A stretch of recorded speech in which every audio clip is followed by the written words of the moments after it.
La definición, bueno, primeramente como definición de hipertiroidismo, vamos a ver que el hipertiroidismo es un aumento mantenido de la síntesis y secreción de las hormonas tiroideas. Este aumento en la síntesis y secreción va a estar dado por una hiperfunción de la glándula tiroides. Este aumento nos va a llevar a un estado de tirotoxicosis, el cual va a ser un síndrome clínico en donde van a existir altas concentraciones de hormonas tiroideas, bueno, tanto a nivel sérico y también pues los tejidos van a estar expuestos a altas concentraciones de hormonas. Sin embargo, en el estado de tirotoxicosis, no siempre, o bueno, en ocasiones puede cursar o no con hipertiroidismo, es decir, esta tirotoxicosis puede estar dada porque sí, el paciente tiene hipertiroidismo o bien porque un paciente está siendo tratado, se le está administrando de forma excesiva con hormonas tiroideas y pues nosotros mismos provocamos un estado de tirotoxicosis. Entonces, pues no es lo mismo porque la tirotoxicosis solamente va a ser la concentración alta de las hormonas, ya sea o no por hipertiroidismo. Y bueno, en la siguiente diapositiva vamos a hablarles de la etiología del hipertiroidismo. En diferentes bibliografías lo refieren como, bueno, lo dividen en dos, en una hiperfunción tiroidea y en otra que es no asociada a hiperfunción o no, o con no hiperfunción tiroidea. En la hiperfunción tiroidea vamos a ver principalmente que está la enfermedad de Graves, el bocio uninodular tóxico, que en realidad también es llamado adenoma tiroideo. Entonces, lo pueden encontrar como adenoma tiroideo o como bocio uninodular tóxico, y eso es exactamente lo mismo. El bocio multinodular tóxico, también el adenoma hipofisiario productor de TSH, que ya hemos estado hablando un poco de estos adenomas, los tumores trofoblásticos, el inducido por yodo o el efecto Basedow, el inducido por amiodarona. Y en los no asociados a hiperfunción vamos a tener la tiroiditis subaguda, que también ya hemos hablado de esta tiroiditis, la tiroiditis posparto, hormona tiroidea exógena, que va a ser justo lo que nos mencionaba Leili, un efecto iatrogénico. También el inducido por litio, por interferón gamma o interleucina 2. Además, la tiroiditis infecciosa o una exacerbación aguda de una tiroiditis autoinmune. Más adelante en la fisiopatología les voy a explicar los principales causantes del hipertiroidismo más a fondo y cuál es justamente el mecanismo por el que lo causan.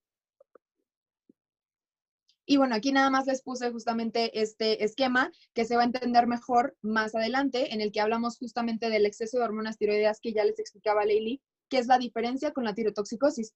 Todas estas etiologías o todos estos causantes del hipertiroidismo también pueden llevar a una tirotoxicosis, pero la tirotoxicosis no necesariamente es por hipertiroidismo. Bueno, ya el exceso de hormonas tiroideas nos va a llevar a una liberación descontrolada de hormonas tiroideas o a una producción excesiva de hormonas tiroideas o a un origen extraordinario de hormonas tiroideas, que sería, por ejemplo, las causas iatrogénicas. En la producción excesiva sería aquella activación del receptor de la TSH o un aumento de la masa celular o por el exceso de yodo, que esto también haría una sobreproducción de hormona tiroidea. Y en la liberación descontrolada de hormonas sería principalmente en las tiroiditis. Bueno, entrando con lo que sería epidemiología, básicamente el hipertiroidismo es un padecimiento poco común. Tiene una prevalencia del 1 al 2% en mujeres y del 0.1 al 0.2% en hombres. Como vemos, es más común y más frecuente en mujeres, con una relación aproximadamente de 8 a 1. Y pues también se ha visto que la prevalencia en mujeres ancianas aumenta de un 4 a un 5%. Por otro lado, es 3 veces más frecuente en personas caucásicas, con una prevalencia en Estados Unidos de 1.2%. Es importante mencionar que se divide en dos variantes. Una es el hipertiroidismo franco, y la segunda es el hipertiroidismo subclínico, donde la primera tiene una prevalencia del 0.5 y la segunda una prevalencia de 0.75.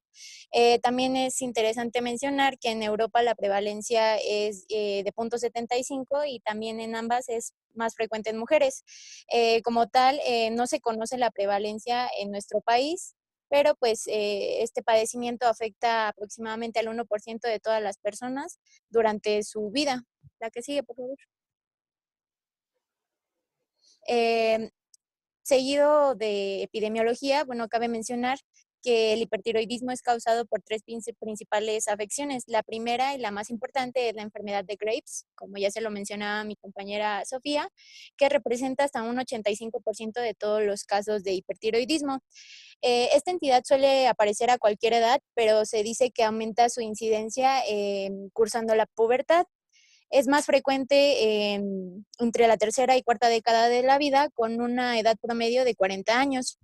Y pues también es importante mencionar que es 4 veces más común en mujeres que en hombres. La que sigue, por favor. La segunda causa es el bocio nodular tóxico, que este representa de un 15 a un 30% de los diagnósticos de hipertiroidismo. Y bueno, es importante mencionar que suele ocurrir después de los 50 años y pues también es más común en mujeres. Por otro lado, la tercera afección más común es el hipertiroidismo subclínico, que afecta del 1 al 2% de la población. Y pues este básicamente, como se los mencionaban también, es la consecuencia de una medicación anómala o excesiva, principalmente por levotiroxina.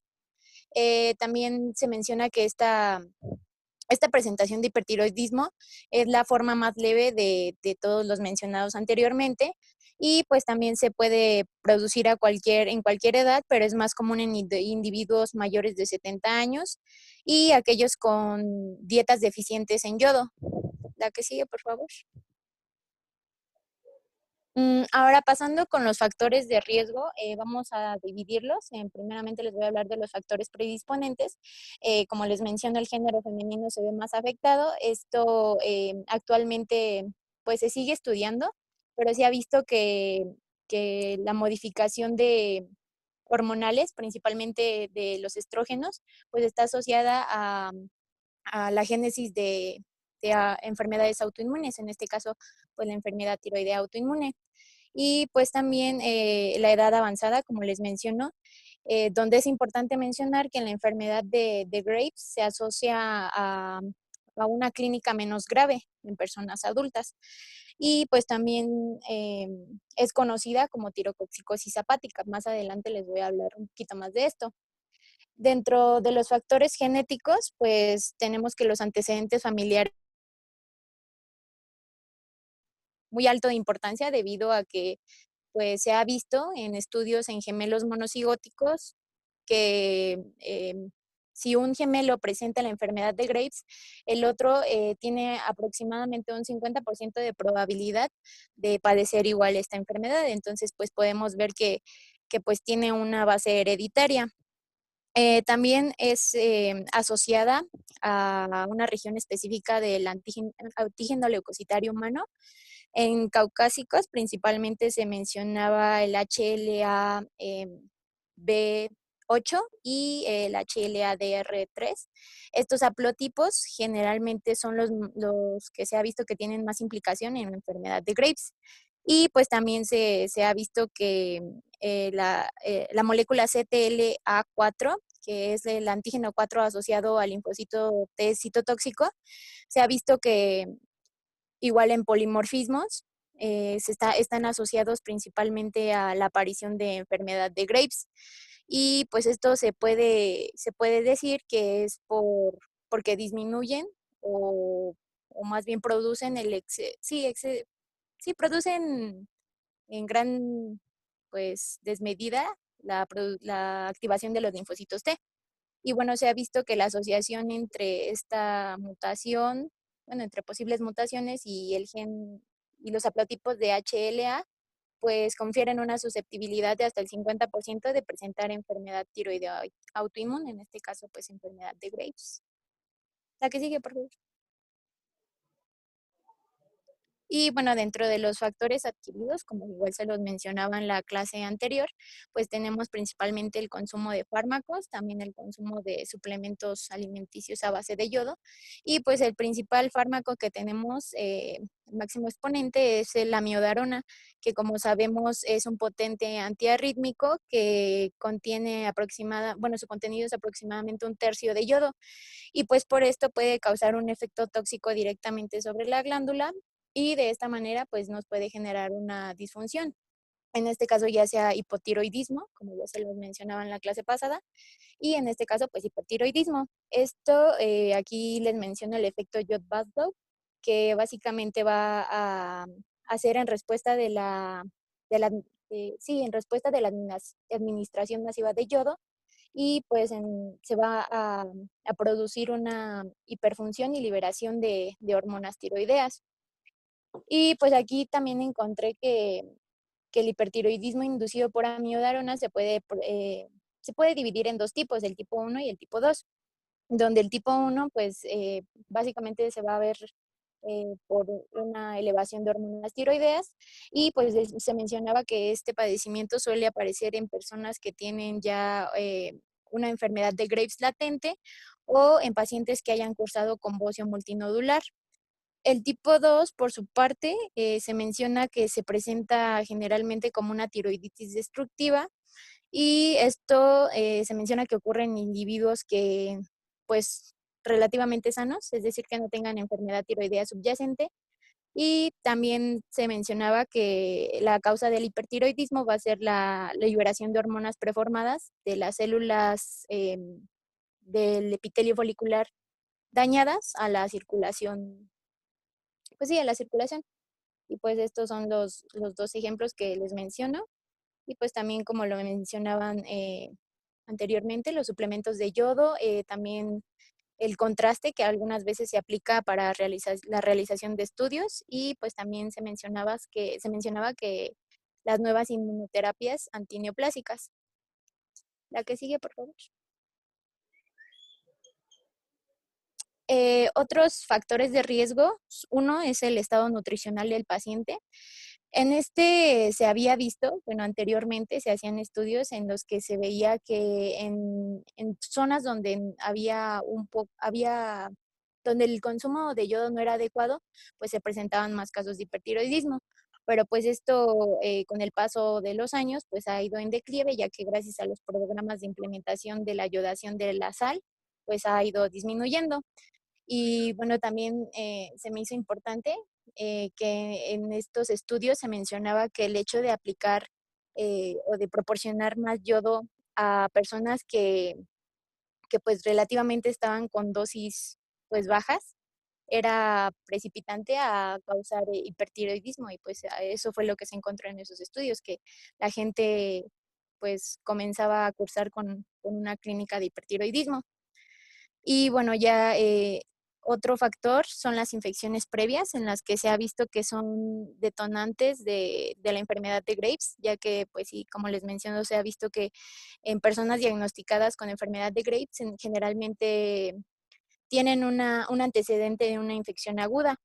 En este caso se menciona como principal exponente, y la bacteria más estudiada es Yersinia enterocolítica, y pues esta se asume que es porque produce ciertos antígenos que semejan la estructura del receptor de hormona estimulante de la tiroides, y pues que por eso después de la infección, pues pues sí, anticuerpos quedan presentes, estos antígenos quedan presentes, y pues lo que se hace es pues una destrucción de estas moléculas, principalmente por mimetismo molecular. Y pues ya otro factor es el estrés, igual como les menciono, en enfermedad de Graves se ha visto que sí, acontece a un evento pues de tipo emocional generalmente, y pues sí se ha visto que esto podría ser por la regulación de cortisol, y de la hormona liberadora de corticotropina, pero pues aún no se tienen claras las bases, eso solo es una hipótesis. Y pues también el tabaquismo, se menciona que el riesgo de padecer enfermedad de Graves en personas que consumen tabaco es multiplicada por 3. Y pues también se menciona que en mujeres embarazadas, aproximadamente el 7.5% se vuelven hipertiroideas después del embarazo. Aquí es algo importante también porque se ha visto que cuando se cursa con enfermedad de Graves, durante el embarazo la sintomatología suele disminuir. Esto pues se ve asociado con la tolerancia, sí, con la tolerancia inmunológica de la madre hacia el feto. Y pues ya posteriormente al parto se ha visto que es cuando se incrementa más la sintomatología de esta enfermedad. Y bueno, la que sigue, por favor. Aquí nada más me gustaría agregar que también se ha visto, no se conoce todavía el mecanismo, pero se ha visto que también por infecciones de Shigella o con antecedente, a personas con antecedente de infección por Shigella pueden desarrollar también enfermedad de Graves.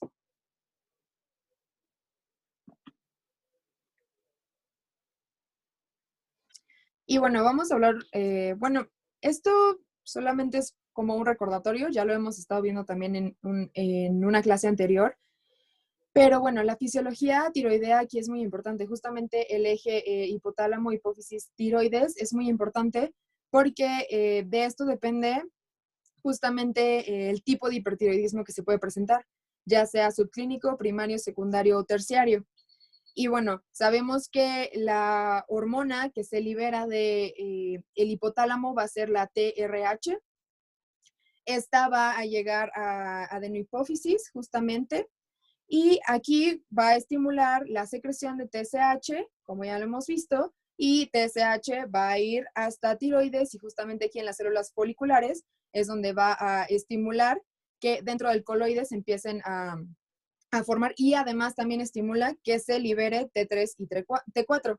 Esto es muy importante y en realidad no quiero abundar mucho en ello porque el tema es extenso, pero es importante justamente por las mutaciones que vamos a ver y también por lo que se produce por la enfermedad de Graves, o bueno, cómo se produce la enfermedad de Graves. Entonces, esto solamente se los puse como un recordatorio y también las características de las hormonas, principalmente pues T3 y T4, que son las que van a ser las hormonas circulantes de la tiroides o las hormonas tiroideas circulantes. Además, bueno, aquí les puse de nuevo la fisiología en sí, bueno, cómo se hace la síntesis y la liberación de las hormonas. Recordemos que son en sí 5 procesos que van a ser atrapamiento, organificación, conjugación, secreción, junto con metabolismo y la desyodación, que sería, desyodación ya sería el paso final para ayudar a que las hormonas pues salgan justamente de la célula folicular ya que vinieron del coloide. Entonces, bueno, básicamente eso es para recordarlo. Y aparte, algo importante aquí que hay que mencionar justamente es que va a ser a través de una proteína G. Y este proceso, bueno, es con GS y esta justamente es una de las mutaciones que se va a ver para que se den los bocios multinodulares. Entonces, pues igual, no voy a abundar mucho en este proceso. Al menos de que quieran que lo explique, puedo hacerlo, pero creo que no es tan necesario. No sé, ustedes díganme. No, así está bien. Está bien. No. Ok, de todas formas, solo recuerden que es justamente esos 5 procesos: el atrapamiento, la organificación, conjugación, secreción, metabolismo y la desyodación. Pero bueno, entonces vamos a entrar a lo que es más importante en este momento, la fisiopatología. Aquí, como ya les habían estado explicando, ya les había mencionado Lili al inicio, pues va a ser una hiperfunción tiroidea, ya sea por sobreproducción o por liberación o por una iatrogenia, que sería la entrada de la hormona o sea, del exterior, es decir, que nosotros la administramos. La hiperfunción tiroidea principalmente la vamos a ver, y el hipertiroidismo principalmente es por estas 3 causas: enfermedad de Graves o enfermedad autoinmune, el bocio multinodular tóxico y el adenoma tóxico, que es lo que yo les mencionaba, que también es llamado bocio uninodular tóxico. Entonces, la enfermedad de Graves principalmente pues va a ser una enfermedad multisistémica, justamente autoinmune, que va a darse por autoanticuerpos antirreceptores TSH. Estos antirreceptores TSH se van a llamar, o bueno, las siglas son TSI. Van a ser los más importantes porque justamente estos se llaman, bueno, en inglés son Thyroid Stimulated Immunoglobulin. Estos van a ser inmunoglobulinas muy similares a la TSH. ¿Y qué es lo que van a hacer? Bueno, estas, lo que se ha propuesto, hay dos propuestas diferentes. Justamente TSI se va a unir al receptor de TSH y lo que va a hacer es sobreestimular esta parte. TSI va a estar constantemente y justamente por eso los niveles, es como si tuviéramos mucha TSH, pero en realidad es TSI lo que está estimulando el receptor de TSH. Entonces ahí es cuando va a iniciar la producción de más hormona tiroidea y al mismo tiempo yo les mencionaba hace un ratito que TSH es importante porque, exacto, es un anticuerpo estimulante. Como les decía en inglés es thyroid stimulated. Entonces, esta inmunoglobulina va a estar estimulando justamente este receptor y lo que va a hacer es que se siga produciendo las hormonas, bueno, ya sabemos que llegan a la deyodación y van a ser T3 y T4, las que se van a liberar. Y como les mencionaba hace un rato, TSH también estimula la liberación, no solo la producción, sino la liberación. Entonces, por eso vamos a tener mayor cantidad de hormona tiroidea. Además de que TSI también va a estimular la hipertrofia de las células foliculares y justamente por eso enfermedad de Graves va a cursar con bocio. Y bueno, lo que va a propiciar van a ser que las hormonas tiroideas aumenten y pues el crecimiento glandular pues también. Otra de las causas que ya les mencionaba van a ser estos dos tipos de bocio, el multinodular y el uninodular. El bocio multinodular y el uninodular, ambos tienen una característica similar, justamente la mutación del gen del TSHR y además también van a tener en común una mutación de un oncogen que va a ser GSP, que va a continuar activando la proteína GS de la membrana celular y esto también va a dar pauta para que se siga produciendo T3 y T4, bueno, que se siga haciendo el proceso hasta llegar a T3 y T4. Entonces van a estar esta mutación del GTSHR y además la de GSP, que va a ser la de la proteína GS, y entonces se sigue dando justamente toda la activación para la producción de las hormonas tiroideas.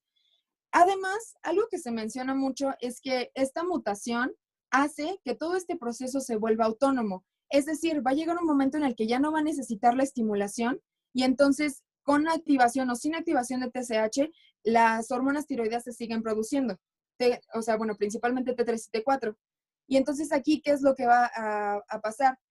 Va a aumentar el yoduro en el coloide y esto también va a causar no una hipertrofia de las células, pero va a aumentar la cantidad de yoduro en el coloide y esto va a hacer también que se produzca el bocio y esto es una característica, bueno, por esto va a ser la característica de que puede llegar a ser multinodular, justamente porque todo este aumento se va a estar dando en el coloide. ¿Hasta aquí tienen alguna duda? No, No, ninguna, gracias. Gracias. Okay.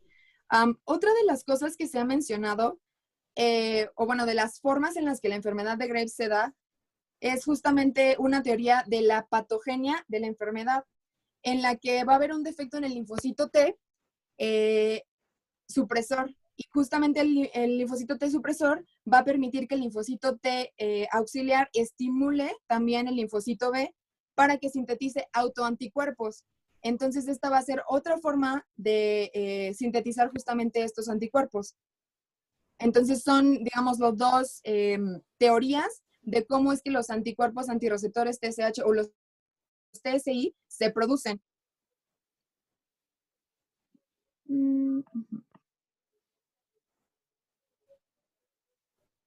Y bueno, hay otras etiologías justamente de la hiperfunción tiroidea. Una que me pareció bastante interesante, pues va a ser la hiperemesis gravídica o también la enfermedad trofoblástica. La hiperemesis gravídica realmente no encontré mucha información respecto a eso, nada más mencionaba que justamente por la similitud de la que ya habíamos hablado al inicio igual del semestre, entre TSH y HCG, va a hacer que justamente se estimule el receptor de TSH cuando aumenta la hormona gonadotropina coriónica. Entonces, esa es la razón de la hiperemesis gravídica. Pero hablando de la enfermedad trofoblástica, principalmente se mencionaba que la mola hidatiforme y el coriocarcinoma van a ser las principales entidades capaces de producir justamente hipertiroidismo. Y entonces aquí, a través de toda la estimulación inducida, también por la similitud entre HCG y TSH, es que se va a producir, solamente que sabemos que en la enfermedad trofoblástica es una cantidad muchísimo más grande de hormona gonadotropina coriónica, y como es similar a TSH, pues también va a haber una estimulación constante del receptor de TSH. Y bueno, aquí se habla de que ese hipertiroidismo puede ser únicamente transitorio, es decir, cuando se hace el tratamiento de la enfermedad trofoblástica, es decir, cuando se extrae la mola o se trata el coriocarcinoma y empiezan a disminuir los niveles de hormona gonadotropina coriónica, es cuando digamos, lo van a dejar de presentar la sintomatología de hipertiroidismo y las hormonas tiroideas van a dejar de producirse. Es decir, esta es reversible totalmente cuando se trata la enfermedad trofoblástica. Otra cosa importante aquí va a ser el fenómeno de Jode-Basedow, que aquí ya habían hablado de este fenómeno en hipotiroidismo, no, perdón, en tiroiditis, y este básicamente es solamente producido por el exceso de yodo. Pero algo importante que encontré también aquí, o que me llamó mucho la atención, fue que otra de las formas que se producía, porque muchas veces en la etiología separan amidarona del exceso de yodo. Y aquí en realidad el hipertiroidismo generado por amidarona también se conoce como fenómeno de Jode-Basedow, justamente por la estructura de la amidarona.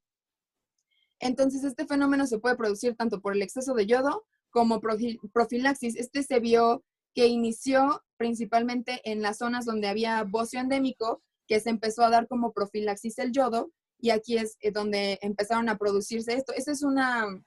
Básicamente es una tirotoxicosis, el fenómeno de Jode-Basedow. Entonces, cuando empezaron a dar como profilaxis el yodo, fue que se empezó a producir esto. Y les decía, es básicamente por la sobrecarga de yodo, y esto se tiene que hacer una exploración con radiación yodada, y ya únicamente lo que va a pasar es que pues igual van a aumentar las hormonas tiroideas. Y la última que se menciona es la secreción inadecuada de la TSH, que también ya la habíamos estado revisando con los adenomas hipofisiarios, que va a ser la principal causa, o la resistencia hipofisiaria a hormonas tiroideas. Y bueno, básicamente eso así se produce el hipertiroidismo, o estas son las diferentes causas por las cuales se produce el hipertiroidismo. ¿Hasta aquí tienen alguna duda? No, Sofía, muchas gracias. No, muchas gracias. No, gracias. No, gracias.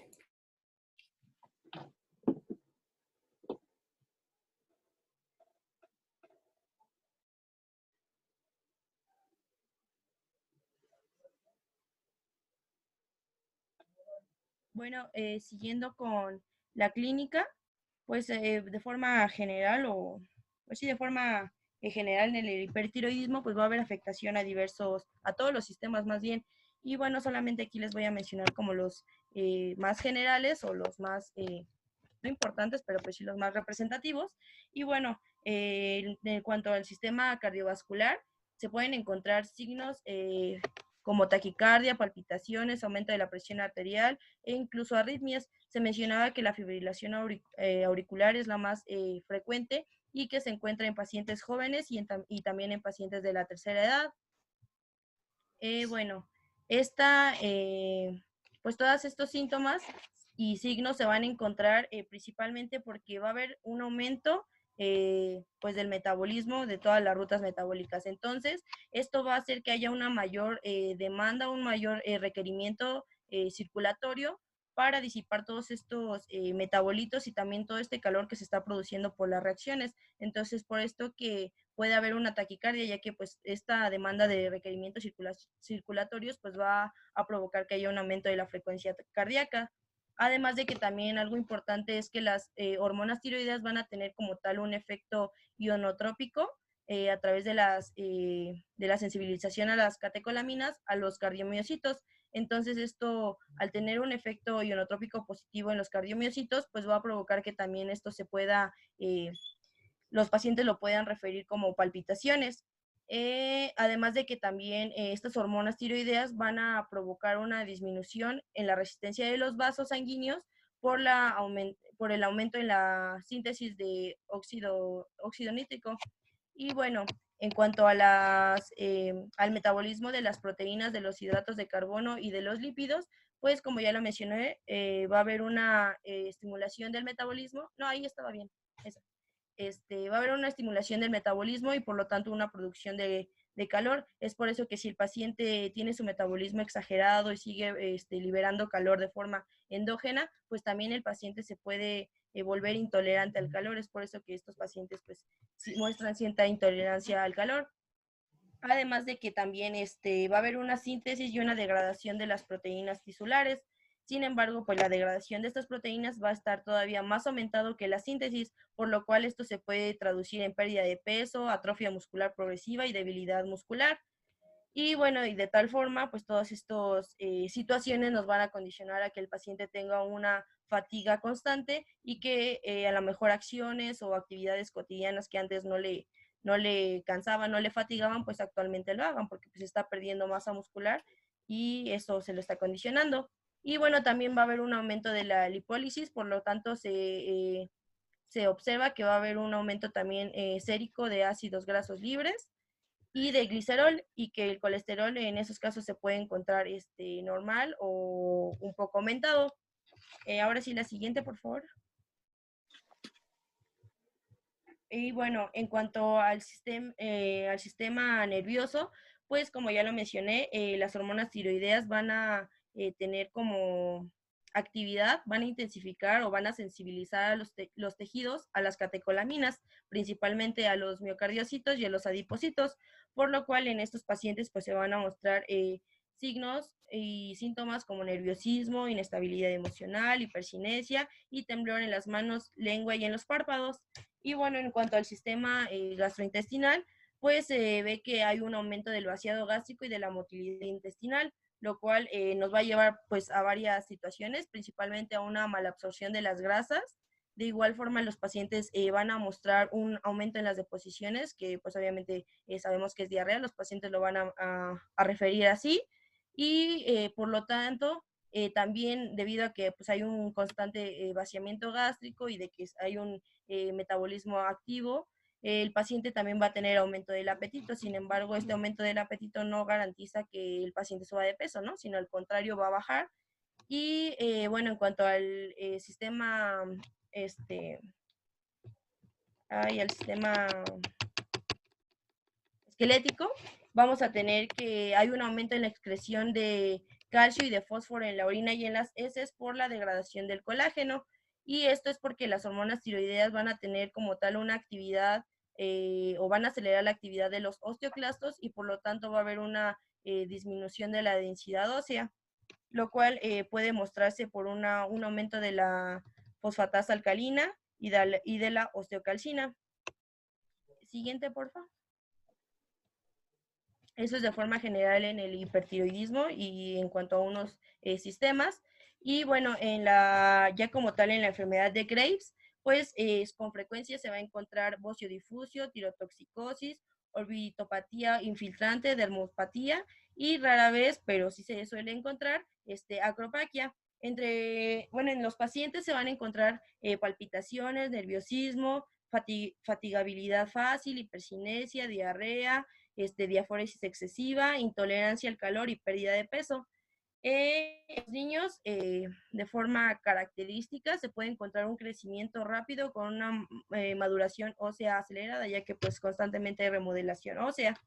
Y en pacientes mayores a 60 años se dice que hay una o las manifestaciones son principalmente cardiovasculares, en donde se encuentran palpitaciones, arritmias, disneas de esfuerzo, temblor, nerviosismo y pérdida de peso.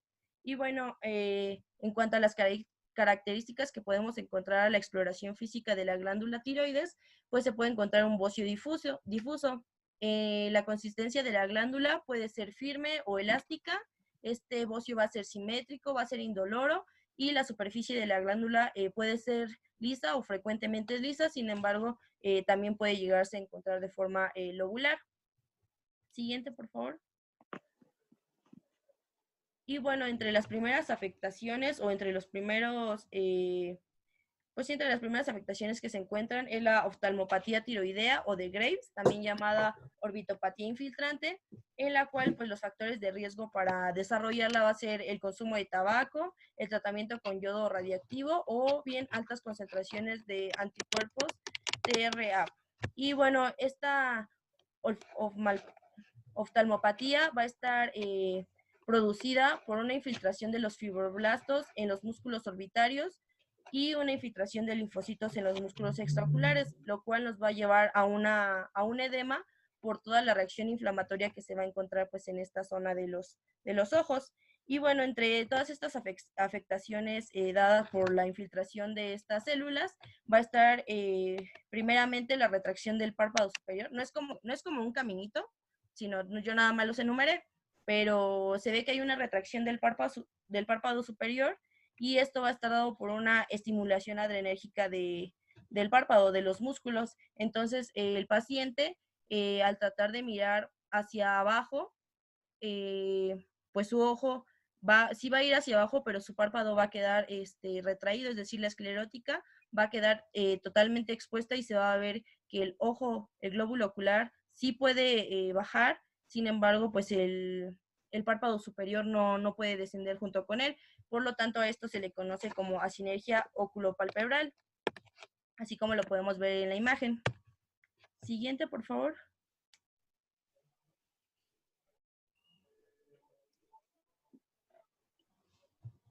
Y bueno, en la siguiente tenemos que también se encuentra proptosis o exoftalmos, en la cual es que sabemos primeramente que la órbita pues es como un tipo de cono cerrado que está delimitado por los huesos tanto esfenoidal, etmoidal, frontal. Y bueno, al estar todo esto como pues sí, en un espacio cerrado o delimitado, el hecho de que estos músculos, ya sea tanto orbitarios como extraoculares, que son los que principalmente ayudan en este caso, el hecho de que estén hipertrofiados en ese espacio tan cerrado es lo que va a provocar que el globo ocular se pueda protruir, salga de la órbita, y bueno, toda esta protrusión y esta hipertrofia de los músculos pues va a provocar también que haya una alteración del movimiento de ellos, y por lo tanto el paciente lo puede referir que siente dolor cuando mueve sus ojos hacia cualquier lado. Esta proptosis o este exoftalmo regularmente es asimétrico, y el paciente también puede referir que siente una presión retroocular. Y bueno, este exoftalmo, si es muy pronunciado, puede llegar a provocar lagoftalmos, que es simplemente la imposibilidad de cerrar los párpados, y por lo tanto el globo ocular queda expuesto. Esto es algo muy importante a destacar, ya que si el paciente no puede cerrar de forma total sus párpados, entonces la conjuntiva queda expuesta, y esto nos puede dar una afección corneal, lo que sería la queratitis. Y pues obviamente si el paciente, incluso estando dormido, no puede cerrar de forma total sus párpados, y al estar en constante exposición al medio, al aire, al polvo y a pues sí, más que nada al medio ambiente, y al no tener la lubricación necesaria, pues nos puede llegar a provocar en casos ya muy graves una úlcera o bien una infección. Y bueno, también hay una afección de los músculos extraoculares, ya que como lo mencioné, va a haber una infiltración de fibroblastos y de linfocitos, Y bueno, esto nos va a llevar a que haya una fibrosis y una falta de relajación de los músculos, lo cual nos va a limitar el funcionamiento de los músculos antagonistas. Esto es algo muy importante o muy característico, ya que el músculo más afectado es el recto inferior. Entonces, si estamos diciendo que en este caso va a haber una limitación del funcionamiento del músculo antagonista, y si el que está afectado es el recto inferior, entonces lo que va a tener es que al paciente, cuando le decimos que mire hacia arriba, va a tener una limitación de la mirada, es decir, le va a costar trabajo o incluso no va a poder llegar a mirar hacia arriba, ya que el músculo de abajo está tan fibrosado que no permite que el globo ocular se pueda mover hacia la parte superior, así como lo podemos ver en la imagen que está al ladito. Siguiente, por favor. Y bueno, otra es la neuropatía óptica distiroidea, en la cual, pues al estar obstruida por la hendidura esfenoidal por la hipertrofia de los músculos extraoculares, pues también va a haber una compresión del nervio óptico, lo cual puede estar manifestado por cambios en la percepción de los colores, síntomas de aumento de la presión ocular y, bueno, en estos casos, dependiendo de la gravedad de la hipertrofia de los músculos, pues el paciente puede causar con pérdida de la agudeza visual o incluso mencionaba que puede llegar incluso a la pérdida total de la visión. Y bueno, también en cuanto a al proceso inflamatorio que va a haber en el ojo, en todo su alrededor, pues van a haber también síntomas de acuerdo a esto. Va a haber un edema periorbitario, una congestión o un enrojecimiento y un edema de la conjuntiva, lo cual se ve en una irritación ocular, en un lagrimeo excesivo que se intensifica más cuando el paciente está expuesto ya sea a aire o al frío.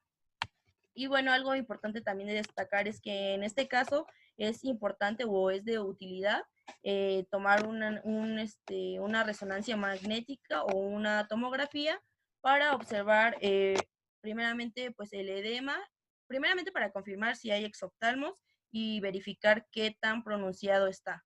Segundo, para ver el edema y la hipertrofia de los músculos extraoculares.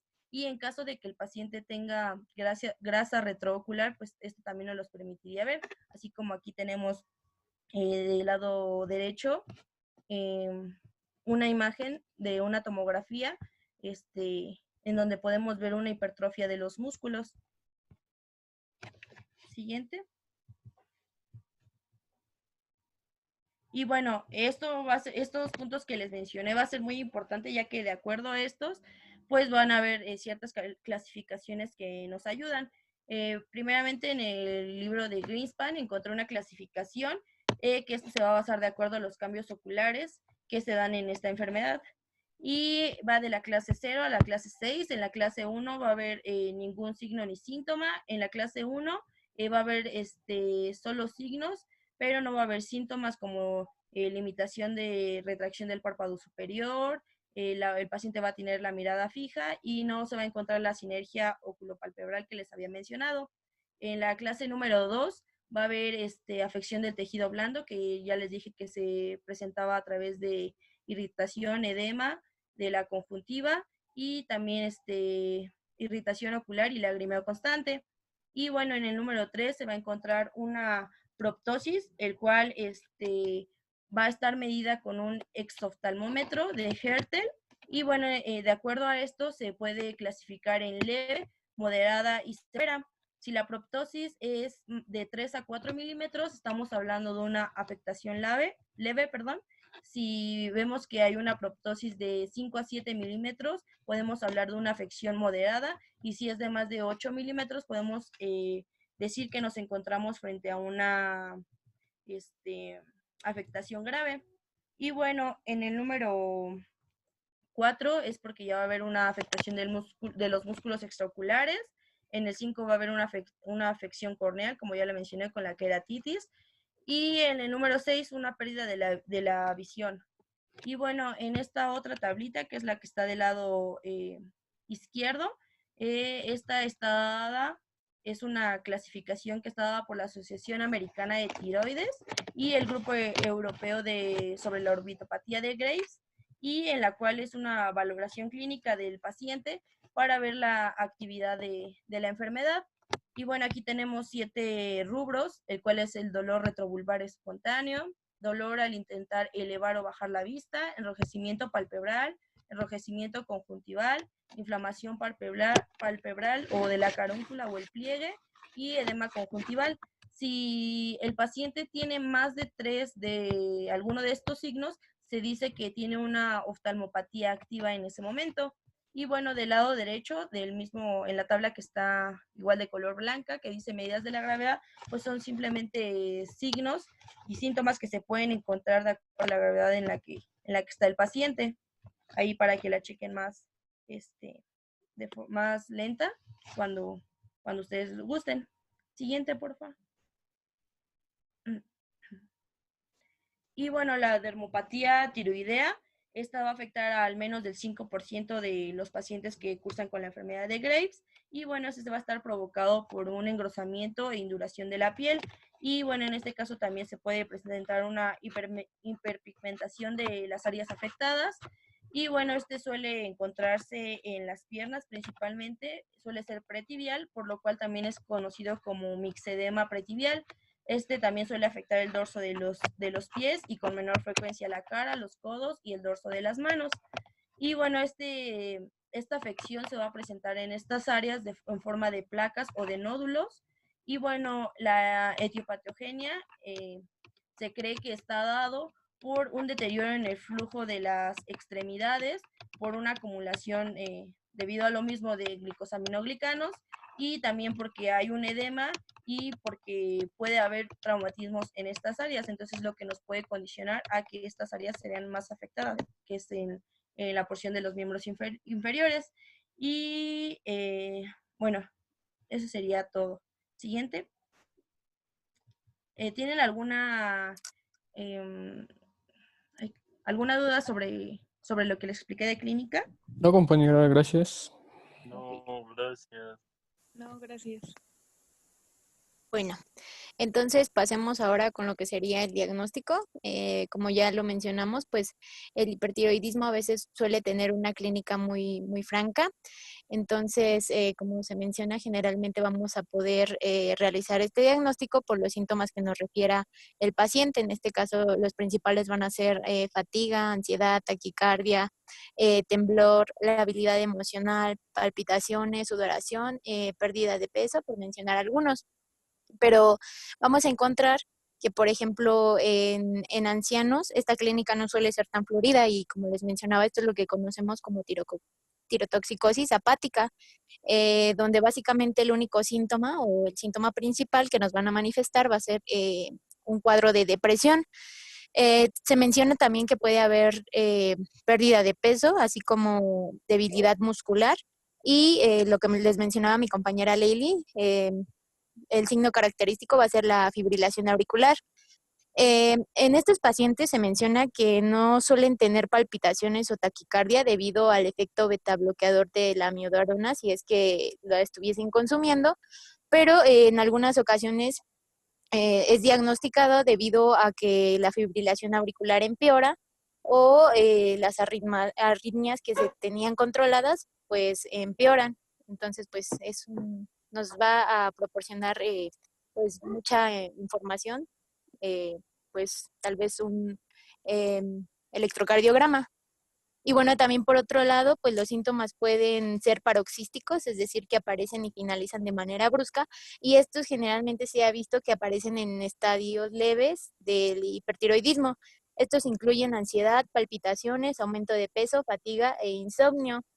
También más adelante les voy a mencionar que es importante pues realizar una buena anamnesis, ya que uno de los diagnósticos diferenciales es la ansiedad. La que sigue, por favor. Dentro del diagnóstico por laboratorio, primero vamos a determinar los valores séricos de las hormonas tiroideas en plasma por medio de un perfil tiroideo, donde aquí básicamente la característica fundamental va a ser que vamos a tener una tirotropina sérica inferior a 0.1 miliunidades sobre litro y una T3 y una T4 aumentadas. Aquí les dejo los valores de referencia, pero pues es importante mencionar que se toman de acuerdo a cada laboratorio y este laboratorio lo toma de acuerdo a su población general. Entonces es por eso que es necesario o que se recomienda que se establezcan estos valores de acuerdo a la región que pues estemos estudiando. Pues la que sigue, por favor. Aquí les presento un cuadrito, ahí, ajá, donde de izquierda a derecha tenemos que pues sí, el hipertiroidismo como tal, de forma típica, lo vamos a ver representado por una TSH baja, una T3 libre y una T4 libre aumentadas. Y pues es la forma, como les mencioné, es la forma típica del hipertiroidismo. Por otro lado, en el siguiente recuadro, si tenemos una TSH disminuida, pero una T3 libre aumentada y una T4 libre normal, pues de acuerdo al aumento de, ya sean de T3 o de T4, lo vamos a denominar como tirocoxicosis por T3 en este caso, porque la T3 está aumentada. Y pues esto nos puede hablar de una tirocoxicosis leve o una enfermedad de Graves temprana. También es característico encontrar estos valores, o bueno, sí, en un bocio nodular tóxico. La que sigue es una TSH disminuida con una T3 normal y una T4 elevada, perdón. Entonces aquí tendríamos lo que sería una tirocoxicosis por T4 y esta suele encontrarse en pacientes ancianos. Y pues ya al final del recuadro tenemos una TSH baja y una T3 y una T4 en niveles relativamente normales. Esto es indicativo de un hipertiroidismo subclínico. La que sigue, por favor. Entonces, pues básicamente lo que vamos a pedir de primera mano va a ser el perfil tiroideo, pero pues también nos podemos ayudar de otras pruebas, como por ejemplo la tiroglobulina circulante, en donde esta generalmente se encuentra aumentada en todas las variedades de hipertiroidismo, pero su medición nos va a ser útil para la determinación de ciertos estados de tirocoxicosis que es simulada. ¿Por qué? Porque aquí los valores vamos a tener que se encuentran bajos. Y pues también aquí les dejo los valores de normalidad que oscilan entre 3 y 40 microgramos sobre litro.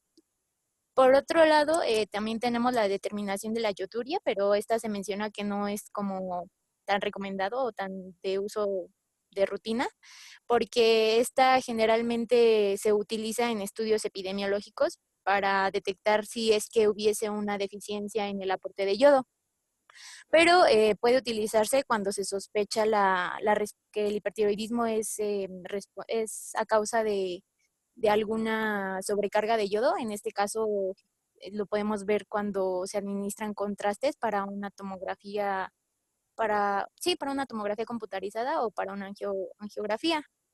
Y pues las concentraciones oscilan en 24 horas en personas adultas y no embarazadas con una pues administración de yodo suficiente, son superiores a 100 miligramos sobre litro. La que sigue, por favor.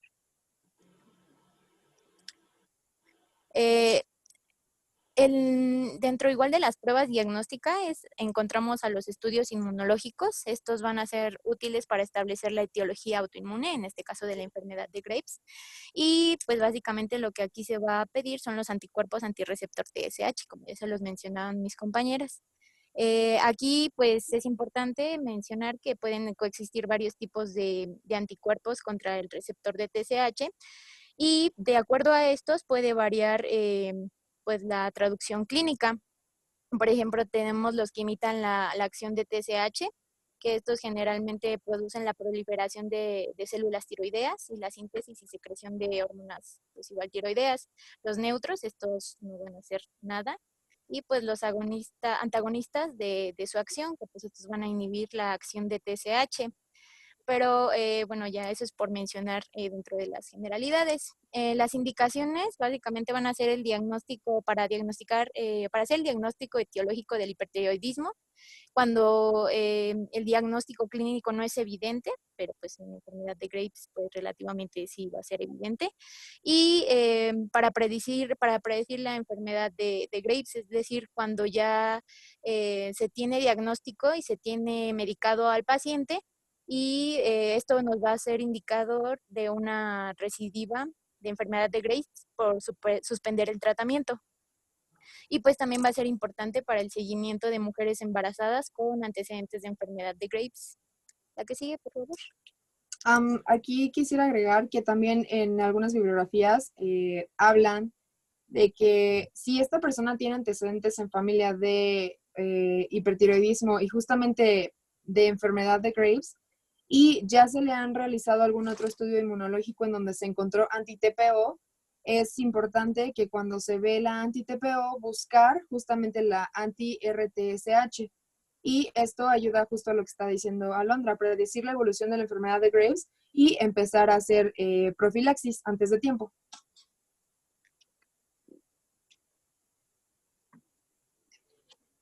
Y bueno, estos, ándale, esa.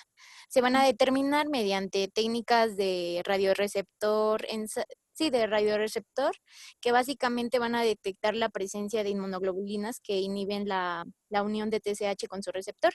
Como se los mencionaba mi compañera, pues van a ser los que son TSI o TBII, que pues por sus siglas en inglés, pues van a ser inmunoglobulinas estimuladoras, perdón, y inhibidoras. Y pues sí, básicamente títulos superiores a 14 unidades sobre litro, se van a considerar positivos.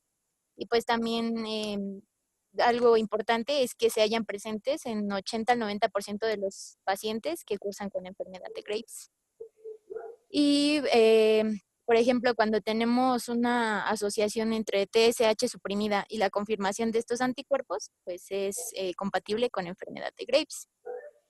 Y pues también, como les mencionaba, su determinación va a ser útil en personas embarazadas, en mujeres embarazadas, para predecir el riesgo de tirotoxicosis fetal. Esto encontré que es muy raro, aproximadamente del 1%, pero como estos anticuerpos sí atraviesan la barrera placentaria, pues es importante pues tener un control y pues evitar pues por ejemplo las pérdidas gestacionales o la prematuridad, incluso preeclampsia. Y la que sigue, por favor. Otros métodos diagnósticos van a ser los estudios de imagen, en la que la guía de práctica clínica nos menciona que el uso de ecografía y un Doppler van a ser útiles para detectar nódulos o nódulos palpables, si ya es que tenemos el antecedente y si es que los hemos palpado en la exploración física. Es el estudio de imagen preferido porque tiene muchas ventajas, entre las cuales pues no son invasivos y son de bajo costo. Y por ejemplo, en personas que está contraindicada una gamografía, que a continuación se las mencionaré, por ejemplo en embarazadas o en mujeres lactantes que están lactando, pues es el estudio de primera línea que se puede utilizar. Como tal, la ecografía no suele ser indispensable, pero algunas veces se puede realizar, por ejemplo, en lo que les mencionaba, la presencia de nódulos, para ver por qué este tiene una precisión del 90 al 95% para determinar si una lesión es quística, sólida o mixta. Entonces, pues es de gran importancia. Y bueno, en la imagen superior derecha, pues les muestro una ecografía y un Doppler normal, en donde la imagen A, si alcanzan a ver, es básicamente una glándula tiroidea normal. La flechita que se muestra, la flechita que se muestra es pues la cápsula tiroidea, y como vemos aquí está normal. Y por el otro lado, en la imagen B, este es una imagen de un Doppler, que pues igual está normal. Pero, por ejemplo, las imágenes inferiores pertenecen a lo que sería una enfermedad de Graves, y pues aquí básicamente tenemos que el parénquima pues es hipoecogénico, y en el Doppler pues el signo característico va a ser la hipervascularidad. Este signo pues es característico de la enfermedad de Graves. Ándale. esa, la inferior. Las imágenes inferiores son característicos de la enfermedad de Graves. Y bueno, la que sigue, por favor. Este estudio igual puede ser útil como para hacer un diagnóstico diferencial, porque por ejemplo se mencionaba que en las tiroiditis subagudas, como les muestro en la imagen superior izquierda, se van a observar con frecuencia con zonas hipogénicas y mal delimitadas. Y por ejemplo en los nódulos tóxicos, es la imagen pues inferior izquierda, aquí generalmente se presenta una formación hipoicogénica e hipervascular. La de arriba es en una ecografía y la de abajo es en el Doppler, y pues eso es característico igual del nódulo tóxico, la intensa vascularidad. Y también, bueno, ya en las imágenes A y B de la derecha, pues les muestro un cáncer de tiroides papilar, que pues ya cursa con extensión ya cursa con extensión a tejido subyacente. Y en la imagen B se muestran las linfadenopatías, que pues igual ya son indicativos de metástasis. Y bueno, aquí se las dejo para que las chequen. La que sigue, por favor. La siguiente prueba, igual ya es más específica, pero pues sí se puede realizar, es la gamografía tiroidea con yodo 123 o tecnesio 99. Y bueno, esta básicamente va a proporcionar información sobre la anatomía funcional del tejido del órgano que nosotros estamos estudiando, y pues utiliza un biomarcador. Básicamente las imágenes que van a resultar de este estudio pues van a revelar la ubicación, así como el volumen del tejido, y también por medio del contraste van a hablarnos de la funcionalidad de la glándula en este caso. Y pues es el examen más útil para determinar el mecanismo de hipertiroidismo de diagnóstico difícil, y pues es igual indispensable la realización de este estudio antes de un posible tratamiento con radioisotópico. Un tratamiento radioisotópico. La que sigue, por favor. Básicamente sus indicaciones pueden, y bueno, son varias, pero las principales se las puse aquí.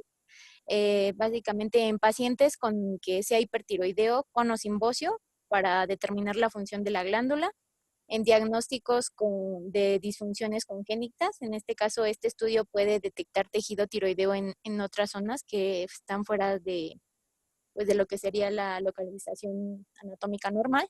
Por ejemplo, podemos encontrar aquí un bocio subesternal o una tiroides lingual. Estos ya son meramente defectos congénitos. Y también lo podemos utilizar en lo que son los nódulos tiroideos, esto principalmente para pues evaluar algunos nódulos, pero aquí una de las limitaciones, evidentemente, es que no sirve para el diagnóstico diferencial entre nódulos benignos o malignos. Y bueno, también se puede utilizar en carcinoma de tiroides para meramente darle seguimiento. Y pues sus usos, como otros usos, como les menciono, pues para estimar la dosis de radioyodo que se va a utilizar en tratamiento en caso de cáncer o de hipertiroidismo. La que sigue, por favor. Aquí se me hizo interesante ponerles esta tabla. En esta básicamente se enumera ándale esa. El radiofármaco, el radionucleido, me faltó ahí una su vida media, su tipo de emisión, los rayos que van a producir y las aplicaciones clínicas. Las principales que vamos a utilizar va a ser el yoduro de yodo 123 y el tecnesio 99. El yoduro de yodo 131, como aquí menciona, pues se va a utilizar más que nada cuando se hagan gamografías de todo el cuerpo. Es, pues sí, más específico para la realización de, de gamografía de todo el cuerpo, porque detectan si es que el cáncer ya ha metastatizado o no. Y bueno, básicamente lo que se va a realizar en esta prueba es que se va a inyectar o se va a dar de forma oral el radiofármaco, y posteriormente se va a tomar, bueno, este radiofármaco se va a ir acumulando en donde en donde pues se mencionaba que en las regiones que nosotros quisiéramos estudiar, pero por ejemplo, el tecnesio 99, a pesar de que se almacena en la glándula tiroidea, también puede almacenarse en tejido, en la glándula salival y en la mucosa gástrica. Entonces se mencionaba que este no era tan específico para hablarnos de una funcionalidad de la glándula tiroides. Entonces el que más se va a utilizar va a ser el yoduro de yodo 123. Este también va a exponer a la glándula a una dosis menor de radiación. Y por el contrario, se menciona que el yoduro de yodo 131 pues es como uno de los más agresivos. Y bueno, tan solo en su vida media física pues dura inclusive hasta 8 días. La que sigue, por favor. Y pues aquí las imágenes captadas van a ser por medio de una cámara de rayos gamma, una cámara gamma. Y pues aquí en enfermedad de Graves lo que vamos a observar es que se muestra una captación de yodo aumentada o una hipercaptación. Y esto porque pues el tejido se menciona que es hiperactivo, entonces por eso va a tener más, va a ser más afín a lo que sería el medio de contraste. Y por otro lado, en el bocio nodular tóxico se va a mostrar una captación de yodo aumentada, pero esta va a ser localizada y es lo que conocemos como lo que son nódulos calientes o hipercaptantes. Y por el otro lado, los nódulos fríos, pues estos van a ser hipocaptantes, es decir, que no van a ser tan afín al medio de contraste y estos se supone que son cancerosos hasta no demostrar lo contrario. Y pues ya como les mencioné, su única contraindicación es la lactancia y el embarazo. La que sigue, por favor. Estos nódulos fríos que tienen escasa absorción de yodo también los podemos llegar a ver en en las tirotoxicosis inducidas por yodo. Las dos de las cuales les hablaba Alondra al inicio, la destructiva y la facticia se llama. Y bueno, también se mencionaba que igual eran de características neoplásicas, hasta no demostrar lo contrario. Y bueno, aprovechando a lo que sería el radiofármaco, pues como les puse en la tablita, pues tienen a veces una vida media larga. Entonces se va a realizar la captación tiroidea, que básicamente pues es una prueba cuantitativa de la actividad de la glándula, es decir, de cuánta dosis de isótopo ha captado y ha retenido. Esto pues durante un determinado límite de tiempo. Bueno, aquí les puse igual los valores que igual se toman de referencia, que la captación de yodo radioactivo en 24 horas oscila entre un 8 y 28%. Y por otro lado, el de tecnesio en 20 minutos oscila entre 0.5 y 3%. Aquí les puse dos imágenes. En la primera, en la que está contorneada con color amarillito, es de una mujer de 72 años con un adenoma tóxico y pues aquí la captación de yodo fue por arriba del 43%. Entonces, pues esto básicamente nos habla de un nódulo derecho que lo muestra con las flechitas. Y por el otro lado, la que está enmarcada con rosa es de una mujer de 21 años con enfermedad de Graves y pues aquí la absorción fue casi del 90% y también en las imágenes se muestra como un patrón, ay, perdón, se me fue la palabra. Hipoecogénico. Hipoecogénico, sí, perdón. Y que es igual característico de la enfermedad de Graves. Y ya.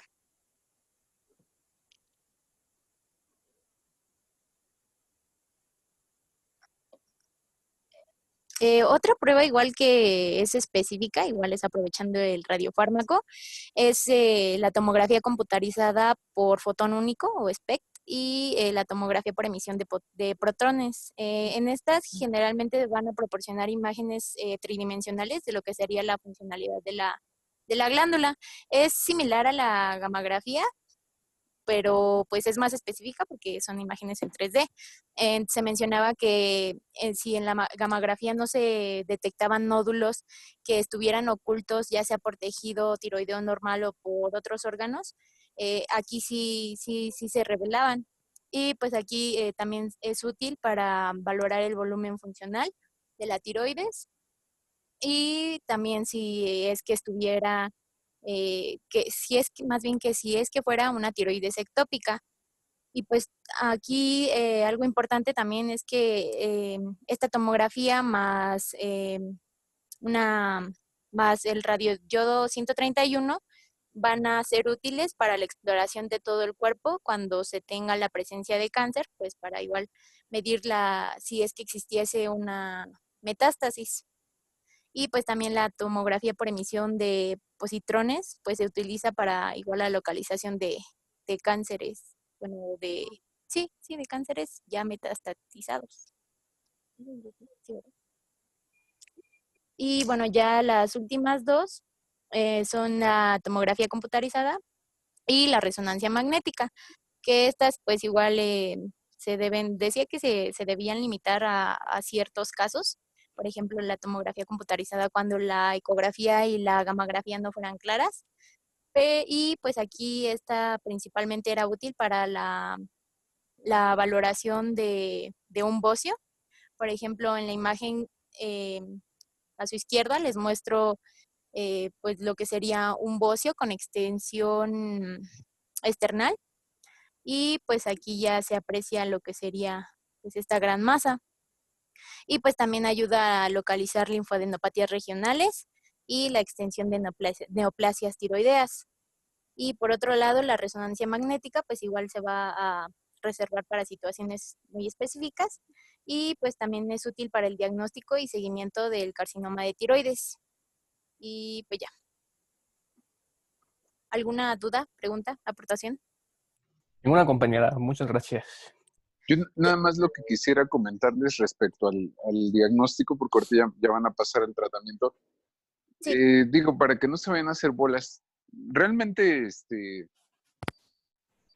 cuando ustedes tengan sospecha de un paciente que tenga hipertiroidismo por la clínica, pues va a ser aquel paciente que les refiera, sobre todo uno de los síntomas principales va a ser que tenga pérdida de peso.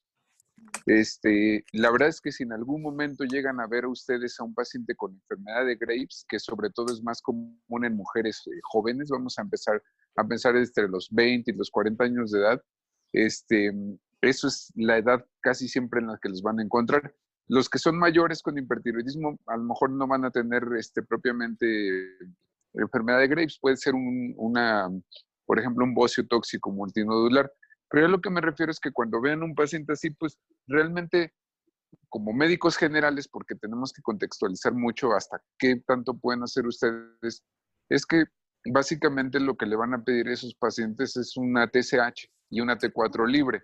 La verdad es que los anticuerpos, obviamente, aunque pueden estar elevados si es Graves, no van a modificar ni la conducta terapéutica ni diagnóstica que van a tener con ese paciente.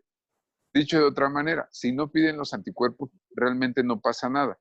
Entonces, con la TSH y con la T4 libre es suficiente. Ahora, si ustedes palpan a esos pacientes y le encuentran que tiene bocio, pues a lo mejor si en el momento de la palpación le encuentran ustedes algún nódulo sospechoso, es decir, que esté indurado, que no sea doloroso, que mida más de 1 centímetro, pues ahí entonces a lo mejor sí un estudio que les podría ser de utilidad es un ultrasonido, justamente para evaluar si tienen nódulos que puedan ser sospechosos. Pero generalmente solamente se van a quedar hasta ahí. Porque digamos que en cuanto al gamagrama, pues, o sea, aparte de que es un estudio caro y de que no está disponible en cualquier lado, les va a ser más útil cuando, por ejemplo, ustedes sospechen en un nódulo tiroideo que pueda ser canceroso. Efectivamente, pues lo van a ver porque son hipocaptantes. Todos los demás, o sea, si le hacen un gamagrama tiroideo a un paciente con Graves, pues obviamente como está hiperfuncionando la glándula, pues va a capturar ahí y pues no tampoco va a modificar su conducta terapéutica.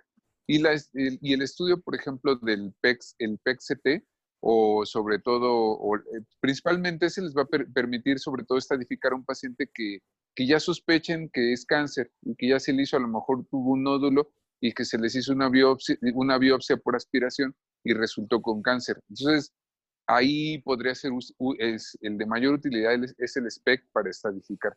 Pero de ahí en fuera, pues realmente no les no les va a ser de ninguna utilidad, ni vale la pena realmente que le pidan ningún otro de esos estudios. Y la otra cuestión, porque por ahí comentaron respecto a no necesariamente una persona que tenga los anticuerpos antiperoxidasa positivos, les va a predecir o va a haber alguna manera de que ustedes les den profilaxis para que no le dé hipertiroidismo. No, lo tienen que estar vigilando. A lo mejor sí tiene un riesgo mayor, pero mientras la persona no altere los niveles de TSH, T4 libre y T3, no requiere ningún tipo de tratamiento, ni si le dan algo van a evitar que progrese. Entonces, solamente para puntualizar estas cuestiones con los estudios de diagnóstico. Ok. Aparte, como se mencionaba, pues lo más específico, lo que más se utiliza, pues es si acaso una ecografía con Doppler y ya. Pero pues Hasta ahí, así es. ajá. Y pues ya, pasando con lo que sería, aquí dicen aquí.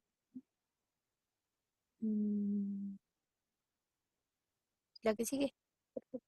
Sí, ahí dándole la profilaxis, más bien causarías justamente el efecto iatrogénico ya. Mm, ujú. Y ya como tal en el diagnóstico diferencial, pues aquí podemos abarcar varias entidades, igual ya se ha mencionado a lo largo de la exposición. Uno de ellos es el bocio nodular tóxico en cualquiera de sus formas, como lo son adenoma tóxico y bocio multinodular, pero pues estas vamos a realizar el diagnóstico diferencial por medio de la clínica. Por ejemplo, en el adenoma tóxico, los síntomas característicos van a ser los cardiocirculatorios, y fundamentalmente la taquicardia y la fibrilación auricular. Y pues también en el bocio multinodular se menciona que la pérdida de peso va a ser moderada y con cierta frecuencia no se observa aumento en las deposiciones o diarrea. Y pues aquí no se va a tener como tal la hipersensibilidad al calor ni sudoración caliente, pero por otro lado, a menudo sí se suelen observar que los signos de nerviosismo van a aumentar y tienen tendencia al insomnio y al temblor moderado también. Por otro lado, igual se mencionaba como diagnóstico diferencial la tiroiditis de Hashimoto, pero esta va a ser en un estadio temprano, ya que recordemos que pues se ve manifestada por un leve hipertiroidismo, pero pues esta va a evolucionar a lo que sería un hipotiroidismo.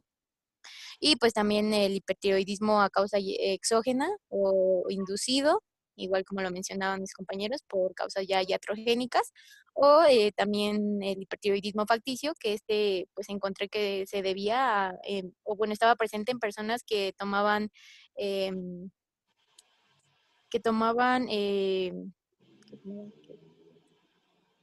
tiroxina para bajar de peso. Y pues también lo que mencionábamos, el hipertiroidismo inducido por yodo. Por otro lado, y en las causas que son más raras, que causan hipertiroidismo, ya se los mencionaba mi compañera Sofi, que van a ser el carcinoma de tiroides o los tumores trofoblásticos, en este caso la mola hidratiforme, el coriocarcinoma y el carcinoma embrionario de testículo. Esto, pues ya como igual se los mencionó mi compañera, pues es debido al aumento de la hormona gonadotropina coriónica humana, y se mencionaba que cifras por arriba de 200.000 unidades sobre el litro, pues ya eran indicativos que hasta en un 10% podrían, si las personas que cursaban con esta patología podrían tener hipertiroidismo. Y pues ya, como les mencionaba al principio, pues igual es importante realizar una buena anamnesis para determinar si los signos y síntomas no son indicativos de ansiedad. Y pues ya. La que sigue, por favor. Este cuadrito igual se me hizo interesante ponérselos, pero pues ya es para que lo revisen después con más calma, pero pues aquí básicamente se incluye lo que serían los estudios que se pudiesen realizar y pues ir descartando las patologías, así como ya darles lo que sería un tratamiento. Y pues en la diapositiva que sigue, por favor, pues vamos a comenzar con lo que sería tratamiento. Ok, bueno, en cuanto al tratamiento, pues primeramente es muy importante identificar la etiología, ya que de acuerdo a la etiología, pues va a ser el tratamiento. Entonces, de manera general, en el hipertiroidismo se van a dar como tratamiento sintomático los beta bloqueantes, que estos van a tener como función inhibir el exceso de la actividad adrenérgica. Los síntomas de taquicardia, temblor, ansiedad e intolerancia al calor. Y bueno, entre los fármacos más utilizados está el propanolol, que va de una dosis de 30 a 60 miligramos cada 4 u 8 horas, de acuerdo a la severidad del cuadro. Y bueno, este fármaco también ayuda a inhibir la conversión periférica de T4 a T3, lo cual pues también va a ayudar en esta enfermedad. Y bueno, el siguiente fármaco más utilizado de cuanto a los beta bloqueantes, pues va a ser el atenolol, el cual al tener una vida media más larga, pues va a permitir que su administración sea cada 24 horas. Y bueno, este se administra en un gramaje de 25 a 50 miligramos por día. Y bueno, en caso de que estén contraindicados los beta bloqueantes, pues se opta por la administración de antagonistas de calcio. Siguiente, como lo mencioné, pues este simplemente es sintomático, por lo cual pues sí se da en todos los casos de hipertiroidismo. Y bueno, seguido de eso tenemos el tratamiento específico, el cual va a estar dado por las tionamidas, como lo es el metamizol, el tiamazol, el carbimazol y el propiltiouracilo. El metamizol se da en una proporción de 15 a 60 miligramos al día, el timazol de 15 a 30 y el carbimazol de 20 a 40 miligramos por día. Y bueno, las funciones de las tionamidas van a ser inhibir la síntesis de hormonas tiroideas. ¿Cómo lo van a hacer? Bueno, principalmente van a inhibir la iodación de la tiroglobulina para formar o para la síntesis de T3 y T4. Y de igual forma, pues esta va a inhibir las reacciones de oxidación, de organificación y de acoplamiento de las hormonas. Además de que algo importante de destacar es que también van a tener una acción inmunosupresora y que, bueno, esto es algo muy importante que se destacaba principalmente en la enfermedad de Graves, ya que, como sabemos, cuando hay un proceso inflamatorio en el lugar en donde pues, está ese proceso inflamatorio, va a haber una alta producción de citocinas, de radicales libres, de oxígeno, de nitrógeno, etcétera, etcétera. Entonces, estos medicamentos lo que van a hacer es que van a disminuir la producción de radicales libres de oxígeno por parte de los linfocitos T, B y de las APC, y por lo tanto, si hay un menor número o una menor cantidad de estas sustancias, entonces también todas estas células van a disminuir y no va a ser tanta la presentación de antígenos hacia el sistema inmune. Entonces, obviamente, si sabemos que la enfermedad de Graves es una enfermedad autoinmune, entonces si disminuye la presentación de los antígenos, entonces, pues obviamente también va a haber una remisión una remisión de la enfermedad. Entonces, por eso se cree que estos medicamentos también ayudan mucho y ayudan a la remisión como tal de la enfermedad de Graves. Y bueno, el fármaco de primera elección, de primera línea, el que se elige, es el metamizol.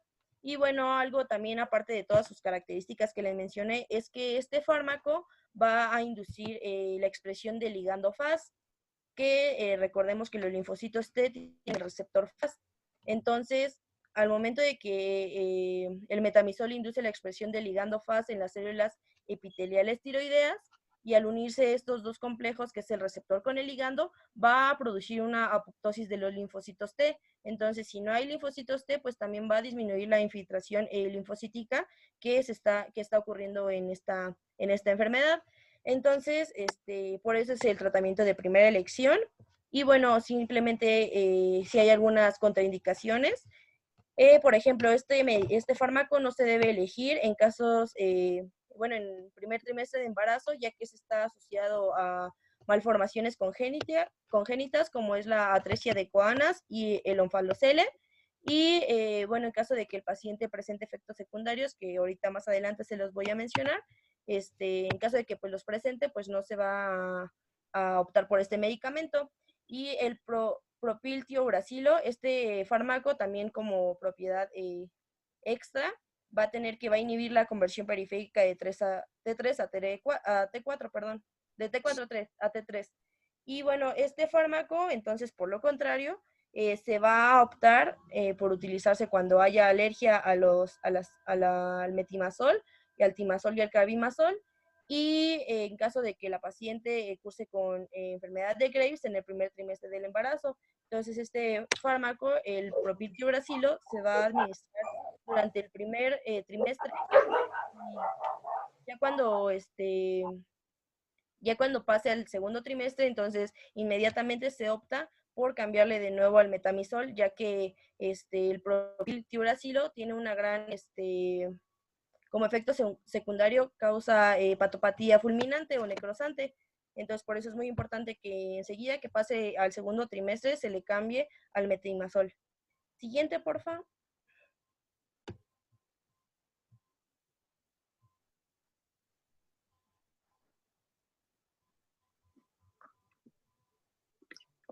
Y bueno, en cuanto a los efectos secundarios de los fármacos que les mencionaba, van a haber reacciones mayores y en los cuales incluso son indicaciones para retirar los medicamentos o para cambiarlos. Por ejemplo, en el caso del metimazol, el carbimazol, en caso de que el paciente curse con neutropenia de menos de 1000, incluso algunas bibliografías mencionaban que 1500 células por metro cúbico, en caso de que haya agranulocitosis de menos de 300 células por metro cúbico, y en el caso de que el paciente curse con un cuadro de colestasis, también está indicado retirar el fármaco, ya que regularmente el metamizol produce eso, colestasis. Entonces, si el paciente llega con un cuadro de colestasis y sabemos que se le está administrando este fármaco, pues está indicado retirarle el fármaco. Y en el caso del propiltiuracilo, pues tiene como efecto secundario la hepatopatía fulminante. Por lo tanto es muy importante verificar las transaminasas, ya que el hecho de que nosotros encontremos transaminasas con un aumento de más del triple de sus valores normales, pues nos podría estar hablando de esta hepatopatía necrosante. Y bueno, otro efecto secundario que también produce este fármaco va a ser la vasculitis por anticuerpos anticitoplasma de los neutrófilos, que pues esta también va a ser una enfermedad autoinmune que va a afectar a los vasos sanguíneos de mediano y pequeño calibre. Entonces, por todos estos pues, efectos secundarios que tienen los fármacos, se recomienda que al paciente se le debe de realizar un hemograma antes de iniciar el tratamiento, y bueno, está como recomendado realizar un hemograma cada 10 días, mínimo por 2 meses para verificar exactamente estos valores. Y bueno, en cuanto a las dosis de los fármacos que se deben de administrar, pues estos van a ser verificados de acuerdo a los niveles de T4, T3 y TSH. Y bueno, el objetivo de dar estos antitiroideos o estos fármacos, pues va a ser llevar a nuestro paciente a un estado de eutiroidismo, el cual se logra alcanzar de 3 a 6 semanas, en un promedio de 4 más o menos. Y bueno, es el tratamiento o la duración del tratamiento, se recomienda que sea de 12 a 18 meses, ya que mientras más se dé este tratamiento antitiroideo, entonces se cree que la remisión del cuadro va a ser mejor. Y bueno, después de dar ya estos fármacos, pues ya se dice que se tiene que elegir el tratamiento definitivo. Siguiente, porfis. Y en el A ver, siguiente, espérenme tantito. sí. Nada más para hacer algunas precisiones del tratamiento médico, porque eso es lo máximo que van a poder hacer ustedes si les llega un paciente con hipertiroidismo.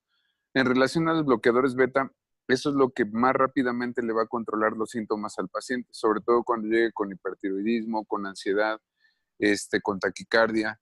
Eso es muy importante y tienen que ser bloqueadores beta que no sean cardioselectivos. Entonces, pues bueno, sí, el de preferencia por la vida media es el atenolol, a esas dosis que viene ahí. Y si no, porque a lo mejor si se van a algún centro de salud o por ejemplo en el sector salud no tenemos atenolol. Entonces, tendrían que darle propranolol. Las tabletas de propranolol hay desde presentaciones de 10 miligramos, de 20 miligramos o de 40. A lo mejor ahí lo más recomendable es empezarle con 40 miligramos cada 12 horas o 40 miligramos cada 8 horas. También depende de qué tan sintomático esté el paciente, pero les digo, si les llega con estos datos, taquicárdico, hipertenso, con ansiedad, nerviosismo, es mejor empezarle con 40 miligramos cada 8 horas. Si tuviera alguna contraindicación para los bloqueadores beta, que básicamente son pocas, a lo mejor podría ser un paciente que tuviera un glaucoma, un paciente a lo mejor que tuviera un bloqueo auriculoventricular, serían algunas de las contraindicaciones. Pero si tiene bloqueo auriculoventricular, pues incluso también los calcioantagonistas que tendrían que ser no dihidropiridínicos, o sea, tendría que ser verapamil o diltiazem, pero el problema con esos es que no les va a bloquear la conversión periférica, solamente les puede ayudar a disminuir la taquicardia y la hipertensión. Entonces, pues, de preferencia, siempre los bloqueadores beta. Y en relación a los antitiroideos, pues en México solamente tenemos, no es metamizol, es metimazol. El metamizol es la neumelubrina. Si no les va a pasar como a veces a pacientes que cuando el metimazol es lo mismo que tiamazol y vienen tabletas de 5 miligramos. Entonces, por ejemplo, cuando den una receta, tienen que ponerle metimazol y entre paréntesis tiamazol, porque a mí me ha tocado que a veces a los pacientes justamente les dan metamizol, o sea, como que si fuera neumelubrina. Entonces, imagínense, empiezan a tomarlos y casi yo les digo a los pacientes cuando se los prescribo, venga a traerme la cajita, porque luego se confunden en la farmacia. Y la dosis, como le van a empezar ese medicamento, va a depender de qué tan altos estén los niveles de T4 libre. Ejemplo, si un paciente tiene del valor máximo de la T4 libre, de que les dé el laboratorio, si está de 1 a 1.5 veces su valor normal, pueden empezar ustedes con 10 miligramos cada 24 horas. Si el valor está entre 1.5 y 2 veces el valor normal de T4 libre, pueden empezar con 20 miligramos cada 24 horas.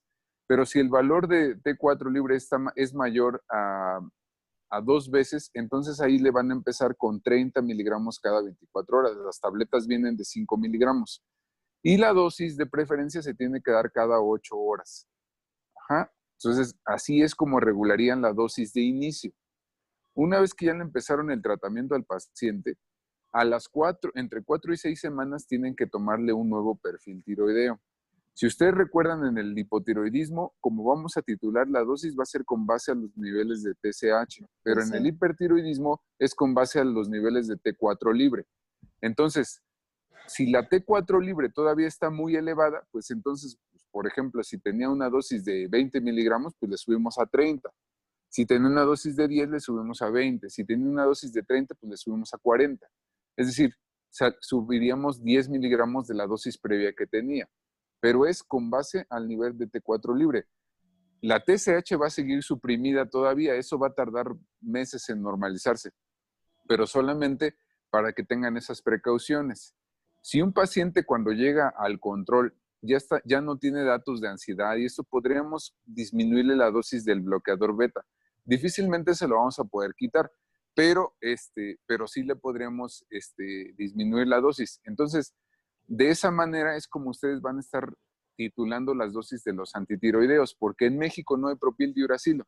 Entonces, solamente tenemos metimazol y se acabó. O sea, de pastillas no hay otra. Y efectivamente, el tratamiento para esos pacientes que ya tuvieron respuesta debe de ser mínimo durante 18 meses a 2 años. Después de ese tiempo, pueden ustedes optar por suspenderle el medicamento. Si el paciente vuelve a reincidir nuevamente con los síntomas, lo mejor es mandarlo a yodo radioactivo. Es más, yo les puedo decir que aunque el yodo radioactivo, la cirugía y los antitiroideos son efectivos, de preferencia, y es más cuando yo tengo un paciente con hipertiroidismo y sobre todo cuando tiene Graves, le empiezo los antitiroideos y ya lo estoy mandando con el endocrinólogo para que lo mande a yodo radioactivo. ¿Por qué? Porque es un tratamiento definitivo y porque además es más fácil tratar un hipotiroidismo que un hipertiroidismo y aparte por los efectos secundarios que pueden generar los antitiroideos. Entonces, yo eso es lo que hago. Y otra cosa, Si es un paciente con Graves y tiene un exoftalmos severo, esos pacientes forzosamente tienen que ir o a yodo radioactivo o incluso a cirugía, porque eso es lo que va a hacer que mejoren. O sea, los antitiroideos no le van a mejorar la orbitopatía por el Graves. Entonces, eso es importante para que ustedes lo tomen en consideración. Entonces, lo máximo que van a poder hacer ustedes es es dejarle la terapia inicial y luego tienen que estarlo mandando con el endocrinólogo. ¿Alguna duda del tratamiento, cómo se lo van a iniciar o cómo se tiene que estar modificando? No, No, sí fue claro, gracias. 10. Gracias. Ok, síganle. Ok. Siguiente, por fin. Y bueno, ya como mencionábamos, después de los antitiroideos, pues se sigue el tratamiento con yodo radioactivo 131, el cual va a ser un tratamiento radical, pero no agresivo. Este va a ser mediante una administración vía oral y el tratamiento, la elección de este tratamiento debe ser precedido por una ecografía y bueno, aquí mencionaba que era recomendada una gammagrafía tiroidea. Y bueno, la administración de este radioyodo va a estar dado por una unidosis de 10 a 15 milicuries. Y bueno, esta va a ser una dosis suficiente que va a dejar a nuestro paciente hipotiroideo, que como dijo pues el doctor, pues ya después se va a tratar con levotiroxina. Y bueno, en estos pacientes el yodo radioactivo se va a concentrar en el tejido tiroideo y va a producir una ablación glandular que va a ir de las 6 a las 18 semanas, además de que también va a disminuir la vascularidad de la glándula y por lo tanto pues las indicaciones de este yodo va a ser que tenga un hipertiroidismo severo, que se esté preparando para alguna cirugía, ya que pues obviamente al reducir el tamaño de la glándula pues también va a ayudar para la cirugía y en caso de que tenga una oftalmopatía activa. Y bueno, hay pacientes, bueno, en la bibliografía lo mencionaba, que en caso de que no tuvieran una remisión o no reaccionaran a la primera dosis de yodo radioactivo, se podía dar una segunda dosis en caso de, por ejemplo, de bocios grandes, en caso de que el paciente tenga hipotiroidismo severo, y esta segunda dosis se administraría 6 meses después de que se administra la primera unidosis. Y bueno, como contraindicaciones para este radiofármaco, sería que la paciente esté embarazada, que esté en periodo de lactancia, que tenga algún nódulo tiroideo, que tenga oftalmopatía basedowiana evolutiva, o bien si la paciente está en edad fértil y se le administra este tratamiento, pues se le recomienda a la paciente, se le dice que evite el embarazo por lo menos 6 meses después de la administración de este fármaco, bueno, este radiofármaco. Del yodo radioactivo, la verdad es que, por ejemplo, a veces los endocrinólogos ya utilizan dosis estándar, casi a todos les ponen 29 milicuris, y eso porque ya más de esa dosis al paciente lo tendrían que aislar. Entonces, pues casi es lo que ellos utilizan. Y la otra cosa importante es que cuando les van a prescribir yodo radioactivo, les tienen que suspender una semana antes los fármacos antitiroideos, porque si no, pues no va a captar. Y la otra cosa importante es que una vez que a un paciente le dieron yodo radioactivo, después del yodo debe de seguir todavía con el tratamiento antitiroideo. Más o menos un paciente que recibió yodo radioactivo y fue útil, a los 3 meses ya podemos tener ya el paciente en hipotiroidismo. Entonces lo recomendable es que después del yodo radioactivo, a los 3 meses se le tiene que hacer al paciente un perfil tiroideo para ver si en ese caso ya la TSH empieza a estar elevada. Si ya empieza a estar elevada la TSH, pues entonces ya es cuando ya el paciente, y bueno, ya empieza a estar baja la T4 libre, pues ya es cuando está en hipotiroidismo y ya pues podemos empezarle la levotiroxina, como vimos en la clase pasada. Ok. Síguele. Ok, sí. Siguiente, porfis.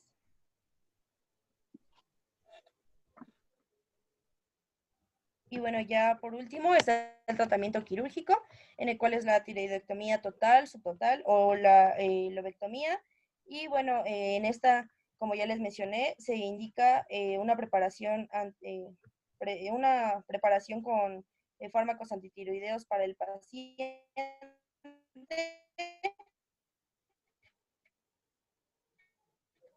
hasta que alcance el estado de eutiroidismo. Incluso se menciona que también se recomienda administrar soluciones yodadas 10 días, va a hacer que el paciente tenga compresivo, que haya la coexistencia de hiperparatiroidismo, que el paciente tenga oftalmopatía severa activa. Ya por último, en el tratamiento de la oftalmopatía, pues se acabó y de manera conjunta con el oftalmólogo.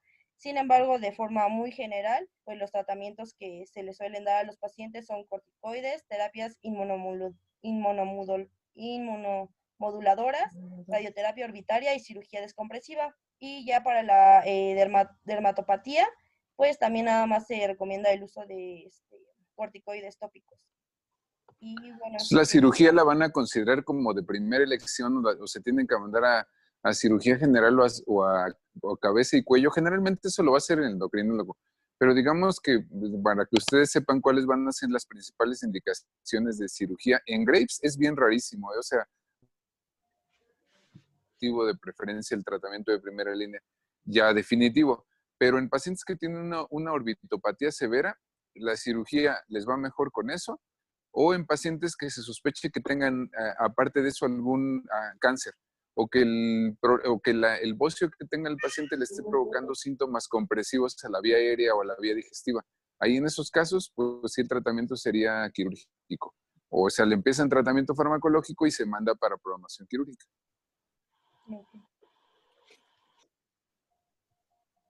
Sí, pues sí, ese sería el tratamiento. Y en cuanto a complicaciones, sigue mi compañera.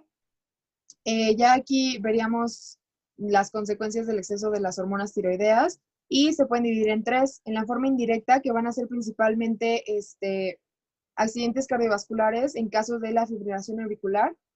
Además, de forma directa aguda, alguna crisis tirotóxica que también es llamada tormenta tirotóxica.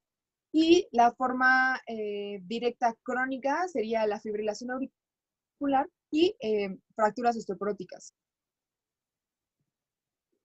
Y bueno, hablando de la crisis tiroidea o la tormenta tiroidea, esto va a ser una forma aguda del hipertiroidismo que va a estar provocada por la enfermedad grave no tratada o tratada de forma inadecuada o cuando el tratamiento no está siendo suficiente. Este trastorno va a ser muy poco frecuente, casi no se presenta y se identifica más en pacientes con enfermedad de Graves o con el bocio multinodular tóxico. Aquí los principales tres síntomas que vamos a ver van a ser la aparición súbita de fiebre, debilidad de extremidades importante y consunción muscular, o bueno, la hipertonicidad de los músculos. Aquí además es fundamental, es fundamentalmente clínico, pero también existe esta escala de Birch y Wartowski se llama, en el que nos presentan justamente lo que les mencionaba, la temperatura, la afectación del sistema nervioso central, la frecuencia cardíaca, la insuficiencia cardíaca, afectación digestiva y factores precipitantes, perdón. Entonces aquí se toman en cuenta diferentes puntos de todos estos parámetros y dependiendo de la puntuación, si tienen 45 puntos, se diagnostica como crisis tirotóxica. Si tienen de 25 a 44 puntos, va a ser sugestivo de una crisis tiroidea. Y si tienen menos de 25 puntos, es muy poco probable que sea una crisis tiroidea. Entonces, esta escala es una herramienta útil justamente para reconocer rápidamente los signos y los síntomas de la tirotoxicosis.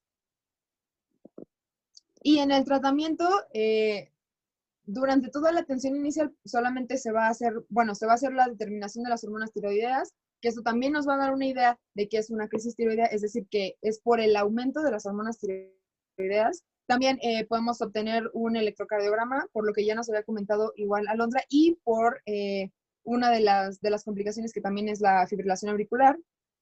También es necesario considerar que se tome una radiografía de tórax. Puede haber un ultrasonido de tiroides, pero en realidad no es tan necesario porque con la determinación de hormonas tiroideas y la clínica va a ser más que suficiente para nosotros. Habría que tomar un hemograma y una química sanguínea por porque puede haber un desbalance tanto de los electrolitos como de glucosa, es decir, un desbalance metabólico por la crisis tiroidea, pero esto no es como tal, o sea, es una consecuencia de la crisis tiroidea. Y aquí las estrategias clínicas van a estar más dirigidas hacia detener justamente la síntesis y la liberación de las hormonas tiroideas. Entonces vamos a utilizar el mismo tratamiento, es decir, los antitiroideos. Y pues aquí, como ya habíamos mencionado, los más usados van a ser el metimazol y el tiouracilo, pero ya nos comentaba el doctor que aquí en México no hay. Entonces usaríamos el metimazol. Y además también los bloqueadores de los receptores beta-adrenérgicos, que van a ser la otra parte fundamental justamente por todas las complicaciones o bueno, la consecuencia cardiovascular que puede tener justamente la fibrilación auricular y todo lo que conlleva la crisis tiroidea. Y además de los medicamentos antitiroideos, les mencionaba que debíamos de hacer el hemograma y también la química sanguínea justamente para ver toda la situación metabólica de la paciente y si fuera necesario, bueno, hacer también el control de estas alteraciones hidroelectrolíticas. Y además, aquí se utiliza principalmente el acetaminofén como primera línea para el control térmico. Les mencionaba que es una fiebre de inicio abrupto. Y aquí vamos a utilizar el acetaminofén, ya que los antiinflamatorios no esteroideos, pues, especialmente los que pertenecen al grupo de los salicilatos, van a estar contraindicados porque van a incrementar justamente la concentración sérica de la forma libre de T3 y de T4. Entonces, pues aquí no queremos eso. Necesitamos un medicamento que no nos aumente esta concentración, que es justamente lo que nos está causando la crisis tiroidea. Y otra de las complicaciones que puede ser, bueno, ya les mencionaba la fibrilación auricular y esta puede llegar a ser incluso permanente cuando la terapia después de la tirotoxicosis no es, es ineficaz. Y además también hay un incremento justamente de la morbimortalidad cardiovascular por las arritmias cardíacas. Puede haber otras complicaciones tromboembólicas en casos justamente de la fibrilación auricular y el agravamiento de la enfermedad coronaria o de la insuficiencia cardíaca, que van a ser también características que se van a presentar de inicio abrupto cuando hay una crisis tiroidea, pero les mencionaba que eso es muy poco común. Y eso sería todo. No sé si alguien quiere agregar algo o tiene dudas. De las No, tormentas todo muy- tiroideas, pues esas son urgencias y eso sí puede hacer que el paciente fallezca. Aparte del tratamiento, obviamente se van a utilizar, por ejemplo, en el caso de los antitiroideos, si es un paciente que va debutando, pues habitualmente se van a utilizar dosis mínimas de metimazol, incluso de 60 miligramos al día, dividido en 3 dosis. Generalmente los bloqueadores beta igual a la dosis más alta.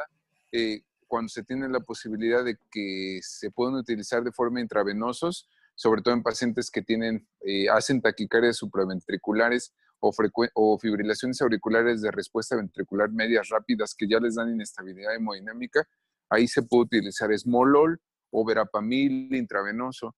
Incluso en pacientes que tienen inestabilidad hemodinámica, sobre todo aquellos que tienen frecuencias cardíacas mayores de 150 latidos por minuto y empiezan a estar hipotensos o con dolor torácico, pueden requerir cardioversión eléctrica, pues darles descargas, ¿no? Habitualmente de 50 joules.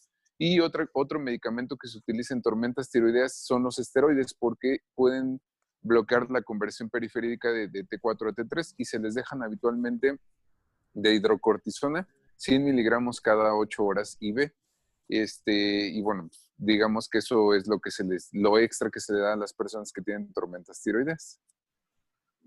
No sé si Doctor, tengan alguna otra pregunta. yo tengo una pregunta, doctor. Sí, ¿El yodo orgánico no se podría utilizar también como tratamiento en las tormentas? así es. Se les dan, pues así del Isodin, se les dan a veces a tomar de 20 a 50 mililitros cada 8 horas. Ok. Y otras Eso dos también cosas les ayuda. Sí, de terminología. ¿La ajá. enfermedad de Plummer es lo mismo que el bocio multinodular tóxico? ¿Enfermedad qué, perdón? Plummer. ¿Plumer? Ajá. Ah, no me suena esa. Ok. No me acuerdo de esa, ¿eh? Sí, les mentiría. Y respecto a otra cosa también de terminología, En la Ujú. etiología mi compañera mencionó resistencia hipoficial a hormonas tiroideas. ¿Eso es lo Ajá. mismo que el síndrome de Refetov o eso implica más cosas?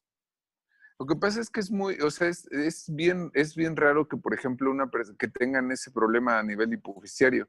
O sea, digamos que, por ejemplo, que se esté hiperestimulando, si a nivel de la hipófisis hay mucha hiperestimulación hacia la glándula tiroides, no, pues, o sea, la glándula tiroides después va a bloquear a la hipófisis, salvo que tuvieran a lo mejor una adenoma.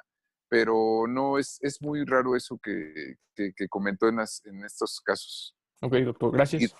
sí, ¿alguna otra pregunta?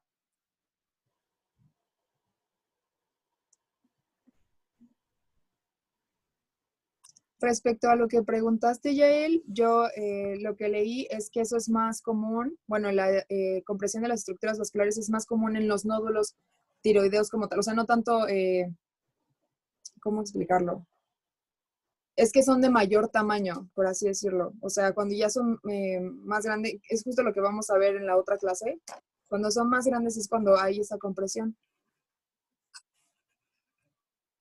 Pero en el bocio multinodular y en el uninodular yo no encontré que pasara eso, porque en realidad son muy pequeños. Justamente es lo que nos decía el doctor. O sea, si fueran más grandes, si no fueran móviles, si fueran indolores, entonces es cuando habría que pensar en otro tipo de nódulo. Sí, casi siempre, bueno, que van a ver eso del nódulo tiroideo. Un nódulo tiroideo mayor a 1 centímetro se debe de estudiar. Todo nódulo tiroideo que tenga por ultrasonido menos de 1 centímetro, esos nódulos no se les hace nada, solamente se vigila.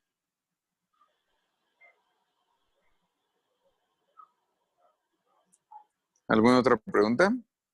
No, doctor. No, No. Doc, gracias. No, Bueno. doctor, gracias. Muchas gracias. Ok, pues entonces ya después ahí se ponen de acuerdo con la doctora cuando ven la otra del nódulo tiroideo. Espero que haya sido de utilidad lo que vimos. Son temas amplios, les digo, tienen que llevarlo un poquito más yo siempre les digo que o sea, de estas clases, ustedes ahorita, pues digo, pronto van a entrar más adelante al internado, pero de alguna manera las clases las tienen que centrar mucho en cuanto a la toma de decisiones, en cuanto a diagnóstico y a cuanto a terapéutico, ¿no? O sea, entonces algo que a lo mejor les puede aportar muchas cosas a sus casos, a sus presentaciones, y procuren hacerlo como un ejercicio es poner casos clínicos.